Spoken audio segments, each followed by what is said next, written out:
Iran যে বিপ্লবের দেশ, বীরের দেশ, সেটি হাড়ে হাড়ে টের পেয়েছে পশ্চিমারা।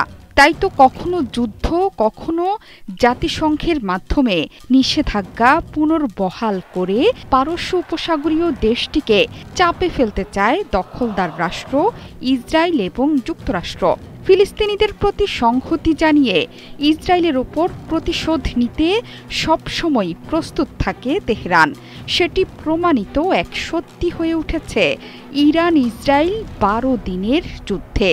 এই যুদ্ধে ইসরায়েলের ক্ষতি নিয়ে চাঞ্চল্যকর তথ্য দিল ইরানের মেহের নিউজ। সংবাদ মাধ্যমটি জানিয়েছে, ইরানের সঙ্গে ১২ দিনের যুদ্ধে ইসরায়েলের ১৬ জনেরও বেশি পাইলট নিহত হয়েছে। সর্বোচ্চ নেতা আয়াতুল্লাহ আলী খামেনির জ্যেষ্ঠ